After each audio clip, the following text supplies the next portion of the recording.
Hi, come on in. We're going to talk about fabric today. Oh, we quilters love fabric. I mean, it ranks right up there with chocolate. Okay. Over the years, while I've been teaching, I've had my students ask so many questions about fabric. So, I'm going to answer those questions right here today. First one, they always ask, why cotton? You know, we're really into 100% cotton. Well, first thing is it's sturdy. It wears like crazy. That's good. It's got a good feel to it. You know, if you're going to make a quilt, you're going to work with it, it's nice that it feels good. Best of all, though, it's got a little bit of a nap to it. So it sort of keeps it from sliding around when you're working with it. And, what the heck, it's traditional too. Next question is grain. I keep hearing this word, they tell me, grain. What is grain?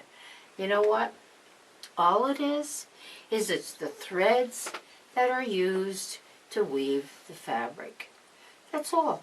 Now you've got the lengthwise grain, you've got the crosswise grain. Lengthwise grain, that's easy. They're the long threads. The crosswise grain are the threads that go across.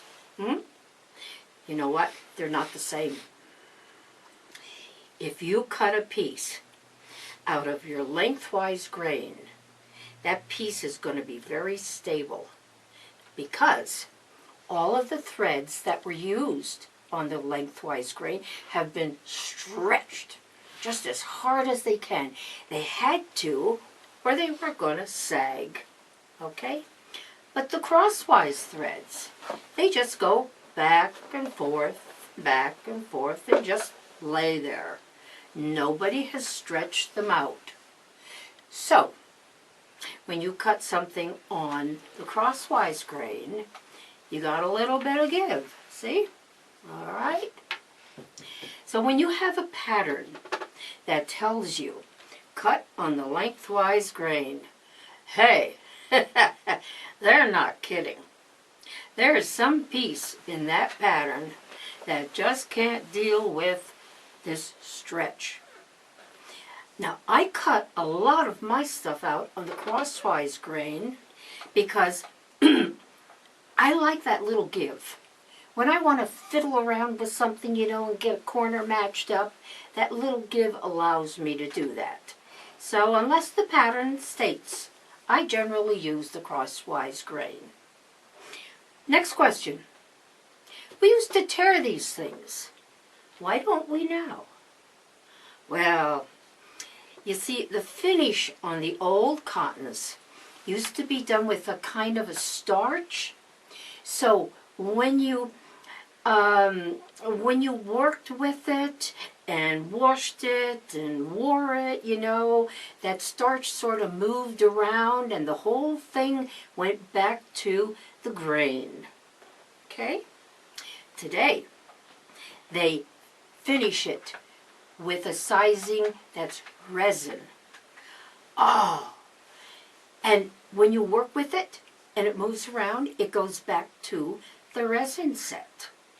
So this is why we can take the rotary cutter. Oh, I love this. All right, and just line that up there and whack it off with absolutely paying no attention whatsoever to the grain. Isn't that great? I love it. Now this brings up the subject of laundering.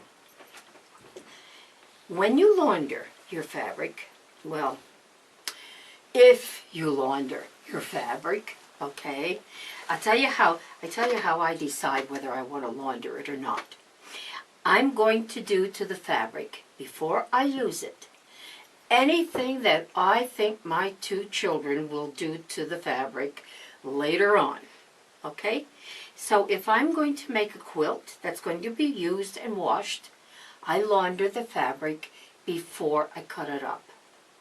But if it's going to be a wall hanging, I use it right off the bolt. Now when I launder it, this is what I do. I put it in the washing machine, and then I put it in the dryer. The way it comes out of the dryer, that's the way I iron it and use it, because that's the way it wants to be. Okay? Don't fight with your fabric. It's going to win. Last one is bias. People say, what in the world is bias? Well, take a look at this. Here's your threads holding this in place. All right, here's your threads holding this in place. Nowhere else do you have threads holding anything in place. So look what it does. Whoa! Okay. You have a little piece cut out with one edge on the bias. These are going to work just fine. That one's going to go, all right, all over the place. Okay. Now you're going to hear a lot through all of your quilting about true bias. And that is actually a 45-degree angle from your grain. Oh, that's math again, isn't it? Okay. It's been a long time since you and I had a course in math. So I'm going to make this very easy. You want to find your true bias? You just take this edge here, line it up with this edge here, and ta-da! You've got your true bias. Now you might say, well, who the heck cares? Huh? Well, you know what? This gives you your best stretch. And there are many, many times, like in the binding, you'll hear a lot about this, like in the binding section, you want to work with true bias. So it's good to know how to find that. Another thing that's good to know is how to recognize bias just from looking at the piece of fabric. And you might say, you got to be kidding. It's just, all right, here's what you do. Oh, and there's a good reason for that too. The reason you look for bias in your fabric is, for example, this might be used in a applique. Where your bias is very important. I've cut out a piece here that you might use in applique. In applique especially, it's very important to know where your bias is on that piece. Now, to find it, you could take that piece and go like this. Oh, no, don't do that. That really ruins the piece. We have to be able to recognize it. So, to learn how to do that, I'm going to have you turn a piece over on the back, because it's easier to see what I'm going to show you if you look at the back. All right? Take a look very closely and you'll see tiny little lines, almost like somebody's drawn them on there, this way and this way. Those are your threads. So that is straight grain. Everything else is bias. You don't want to be afraid of bias. Bias is kind of like, oh, a kid who's got way too much energy, you know. He's not a bad kid. He's okay.